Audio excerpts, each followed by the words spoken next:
Hello વિદ્યાર્થી મિત્રો, શ્રી કન્યા પ્રાથમિક વિદ્યાલય કાલાવડ ઈ-લર્નિંગ એપ્લિકેશનમાં આપ સૌનું હાર્દિક સ્વાગત છે। વિષય વિજ્ઞાન ધોરણ 8 ચેપ્ટર નંબર 11 સેમેસ્ટર 2 એની અંદર ચેપ્ટરનું નામ છે બળ અને દબાણ। બરાબર, હવે ફર્સ્ટ લેક્ચર છે એ આપણે કમ્પ્લીટ કરી ગયા। એની અંદર આપણે જોયું કે બળ કોને કહેવામાં આવે છે। ત્યારબાદ આપણે ટોપિક નંબર 11.1 બળ, ધક્કો કે ખેંચાણ એ કમ્પ્લીટ કર્યો હતો। ત્યારબાદ એની અંદર પ્રવૃત્તિ નંબર 11.1 છે આપણે જોઈ હતી। બરાબર, હવે આપણે આજે નેક્સ્ટ પોઈન્ટ જોશું ટોપિક નંબર 11.2। શું છે ટોપિકનું નામ? તો કે બળો છે એ આંતરક્રિયાને કારણે ઉદ્ભવે છે।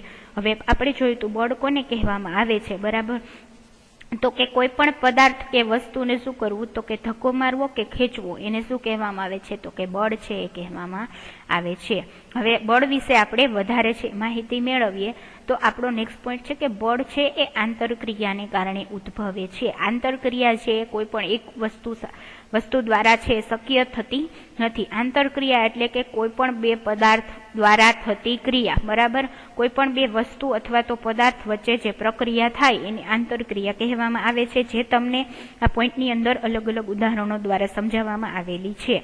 તો આપણે શરૂ કરીએ। ધારો કે એક વ્યક્તિ સ્થિર કારની પાછળ ઊભો છે, જે તમે આકૃતિ છે 11.2 એની અંદર જોઈ શકો છો કે એક વ્યક્તિ છે એ સ્થિર કાર છે એની પાછળ છે એ ઉભેલો છે। રાઈટ, હવે તમે આકૃતિની અંદર ક્લિયરલી જોઈ શકો છો કે એક વ્યક્તિ છે એ સ્થિર કારની પાછળ ઊભો છે। હવે તે વ્યક્તિની માત્ર હાજરીના કારણે કાર છે એ ગતિમાં આવશે કે નહીં, તમને અહીંયા પ્રશ્ન પૂછવામાં આવેલો છે। રાઈટ, કે એક વ્યક્તિ સ્થિર કાર છે એની પાછળ ઊભો છે। હવે આ કાર છે એ વ્યક્તિની ખાલી અહીંયા ઊભા રહેવાની હાજરીના લીધે ગતિમાં આવશે કે નહીં, તમને અહીંયા પ્રશ્ન પૂછવામાં આવેલો છે। તો કે તમે લોજિકલી વિચારી જ શકો કે વ્યક્તિ છે કારને ટચ કર્યા વગર એમણે ઊભો હોય તો કાર ગતિમાં આવશે નહીં। હવે ધારો કે વ્યક્તિ કારને ધક્કો મારવાનું શરૂ કરે છે, જે આકૃતિ 11.2 ની અંદર તમે જોઈ શકો છો કે એનો એ વ્યક્તિ કારને ધક્કો મારવાનું શરૂ કરે એટલે કે તેના ઉપર શું કરે, તો કે બળ લગાડે છે। તો લગાડેલા બળની દિશામાં શું કરશે, તો કે કાર છે એ ગતિ કરે છે।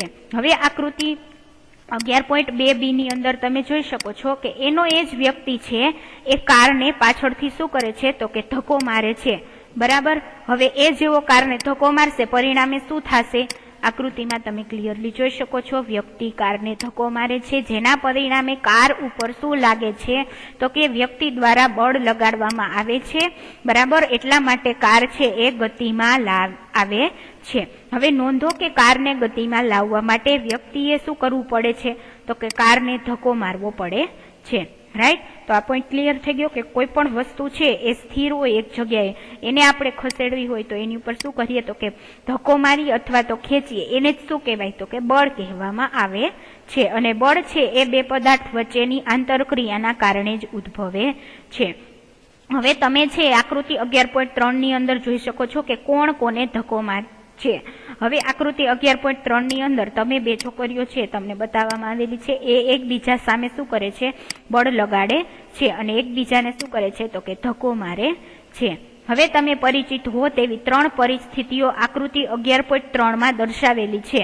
આ કિસ્સાઓમાં કોણ ધક્કો મારે છે અને કોણ ખેંચે છે એ તમે કેવી રીતે નક્કી કરી શકો છો, તો કે આકૃતિ 11.3 એમાં બંને છોકરીઓ શું કરે છે, તો કે એકબીજાને ધક્કો મારતી તમને દેખાય છે। બરાબર, અહીંયા તમે જોઈ શકો છો આકૃતિ 11.3 એમાં બંને છોકરીઓ એકબીજાને ધક્કો મારતી જોવા મળે છે।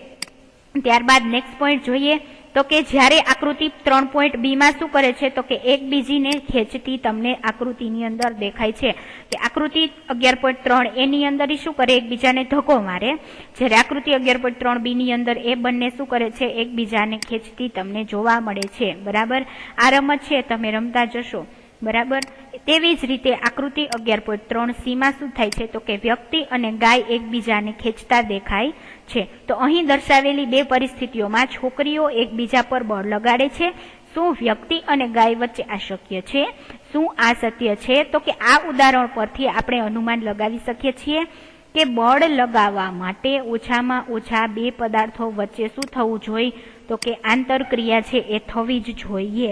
આપણા ટોપિકનું નામ જ છે કે બળ છે એ શેના પરિણામે ઉદ્ભવે છે, તો કે આંતરક્રિયાને પરિણામે ઉદ્ભવે છે। તો હવે તમે આજે ટોટલ 6 ઉદાહરણો જોયા, એના ઉપરથી તમે કહી શકો આપણે અનુમાન લગાવી શકીએ કે બળ લાગવા માટે ઓછામાં ઓછા બે પદાર્થો વચ્ચે આંતરક્રિયા થવી જ જોઈએ.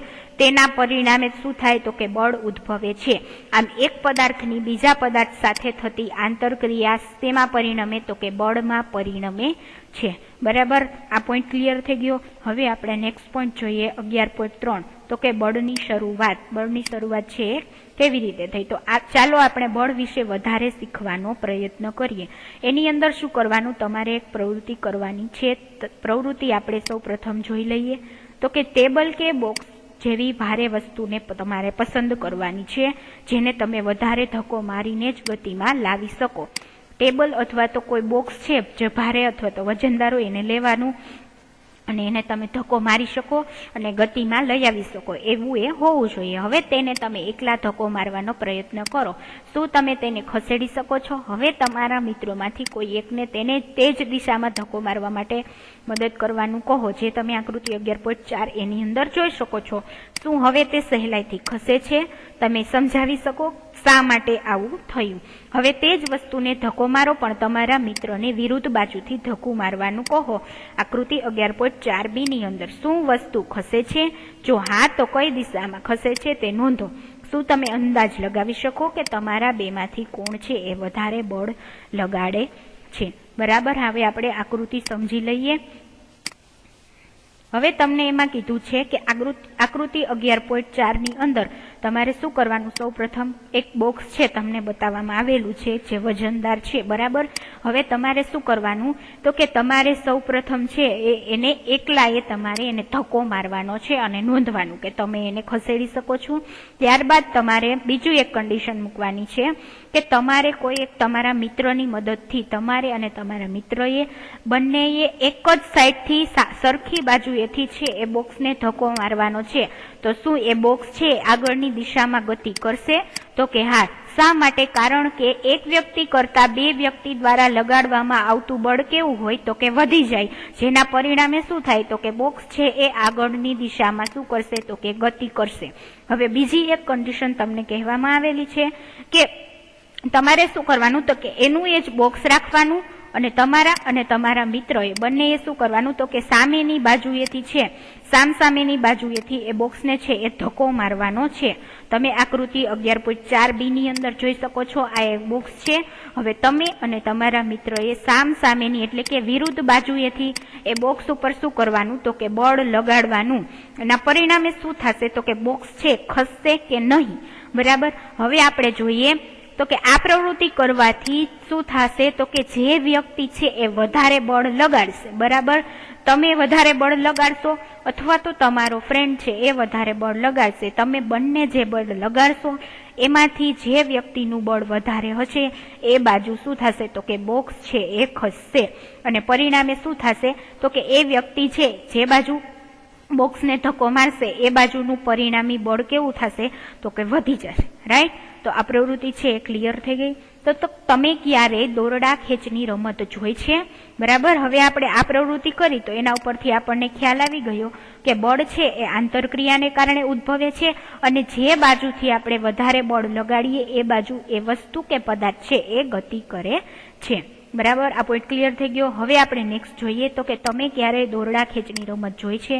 હવે દોરડા ખેંચની રમત છે જ્યારે આપણે નાના હોય ત્યારે બધા રમતા હોય. આ રમતમાં શું કરવાનું હોય તો કે બે ટીમ દોરડાને વિરુદ્ધ દિશામાં ખેંચે છે, જે તમે આકૃતિ 11.5 જોઈ શકો છો. હવે બંને ટીમના સભ્યો દોરડાને પોતપોતાની બાજુ શું કરે તો કે ખેંચવાનો પ્રયત્ન કરે છે, જે તમે આકૃતિ 11.5 જોઈ શકો છો કે દોરડા ખેંચની રમત છે એ રમે છે. એમાં શું કરે છે તો કે વચ્ચે દોરડું હોય અને બંને ટીમ સામસામેની બાજુથી પોતાની તરફ છે એ દોરડાને ખેંચવાનો પ્રયત્ન કરે છે. બરાબર, હવે કેટલીક વાર છે એ દોરડું જરાય ખસતું નથી, કારણ કે તેમાં આકૃતિ 11.3 દર્શાવેલી પરિસ્થિતિ જેવું જ નથી લાગતું. જે ટીમ વધારે જોરથી ખેંચે છે એટલે કે વધારે બળ લગાડે તે અંતે રમત જીતી જાય છે. હવે દોરડા ખેંચની રમતની અંદર આકૃતિમાં દર્શાવ્યા મુજબ બંને ટીમ છે એ પોતપોતાની બાજુથી બળ લગાડવાનો પ્રયત્ન કરશે. જે વ્યક્તિની ટીમ છે એ વધારે બળ લગાડશે એ બાજુ દોરડું ખેંચાશે. પરિણામે શું થશે તો કે એ વ્યક્તિની ટીમ છે એ જીતી જશે. હવે આ ઉદાહરણો બળના પ્રકાર વિશે શું સૂચવે છે તો કે પદાર્થ એક જ પદાર્થ પર એક જ દિશામાં લગાડેલા બળો શું થાય તો કે એકબીજામાં ઉમેરાય છે. હવે યાદ કરો કે પ્રવૃત્તિ 11.2 માં તમે અને તમારો મિત્ર ભારે બોક્સને એક જ દિશામાં ધક્કો મારો છો ત્યારે શું થાય છે તો કે એ બોક્સ છે શું થાય તો કે આગળની દિશામાં ગતિ કરે છે. તમે પ્રવૃત્તિ નંબર 11.2 માં જોયું તો કે તમે અને તમારો મિત્ર છે એ બંને શું કરો તો કે એક જ દિશામાંથી છે એ બોક્સને ધક્કો મારો તો શું થાય તો કે બોક્સ છે એ આગળની તરફ શું કરે તો કે ગતિ કરે છે. જો બંને બળો પદાર્થ પર વિરુદ્ધ દિશામાં લાગતા હોય તો લાગતું પરિણામી બળ એ બંને બળોના તફાવત જેટલું હોય છે. બરાબર. હવે જ્યારે તમે અને તમારો મિત્ર ભારે બોક્સને એકબીજાની વિરુદ્ધ દિશામાં ધક્કો મારતા હતા ત્યારે પ્રવૃત્તિ 11.2 માં તમે શું જોયું તો કે જ્યારે તમે અને તમારો મિત્ર બોક્સને સામસામેથી બાજુથી બળ લગાડતા હતા બરાબર ત્યારે શું થયું તો કે જે વ્યક્તિનું બળ છે એ વધારે હતું બોક્સ છે એ તરફ ગતિ કરતું હતું. હવે યાદ કરો કે દોરડા ખેંચની રમતમાં પણ બંને ટીમો દોરડાને સમાન બળથી ખેંચે છે ત્યારે દોરડું છે એ કોઈ પણ દિશામાં ખેંચાતું નથી. બરાબર. દોરડા ખેંચની રમતમાં જો બંને ટીમ પોતપોતાની બાજુથી સરખી રીતે બળથી દોરડાને ખેંચે તો પરિણામી બળ શૂન્ય થઈ જાય. એટલા માટે શું થાય તો કે દોરડું છે એક પણ દિશામાં ખેંચાતું નથી. આમ આપણે શીખ્યા કે બળ છે એ એક બળ બીજા બળ કરતા વધારે કે ઓછું અથવા એકબીજાને સમાન પણ શું છે તો કે હોઈ શકે છે. સામાન્ય રીતે બળની માત્રા એ એના મૂલ્ય વડે દર્શાવવામાં આવે છે. બળ કઈ દિશામાં લાગે છે તેનો પણ આપણે ઉલ્લેખ કરવો પડે છે. જો બળનું મૂલ્ય કે દિશા બદલાય તો તેની શું થાય તો કે એની અસર પણ બદલાય છે. આ પોઈન્ટ તમારે ખાસ યાદ રાખવાનો છે. આપણે જોયું કે બળો આંતરક્રિયાના પરિણામે ઉદ્ભવે છે. બરાબર. ત્યારબાદ આપણે ઉદાહરણો જોયા કે કઈ કઈ રીતે આંતરક્રિયા થાય છે. એમાં કારનું ઉદાહરણ જોયું. ત્યારબાદ આપણને બીજા 3 ઉદાહરણો દ્વારા પણ સરસ રીતે સમજાવવામાં આવેલું છે. ત્યારબાદ આપણે પ્રવૃત્તિ નંબર 11.2 કરી એમાં પણ તમે જોયું કે એક જ સાઈડથી બળ લગાડવામાં આવે તો બળનું મૂલ્ય કેવું થાય વધી જાય અને કોઈ પણ વસ્તુ અથવા તો પદાર્થ છે એ આગળની દિશામાં ગતિ કરે. એવી રીતે દોરડા ખેંચની રમત વિશે અભ્યાસ કરી ગયા. તો આમ આપણે જોયું કે એક બળ બીજા બળ કરતા વધારે કે ઓછું અથવા એકબીજાને સમાન પણ હોઈ શકે છે. રાઈટ. તો અહીંયા સુધી આપણે રાખીશું. ત્યાર પછીનો નેક્સ્ટ પોઈન્ટ છે એ આપણે નેક્સ્ટ લેક્ચરની અંદર છે એ જોશું. Thank you.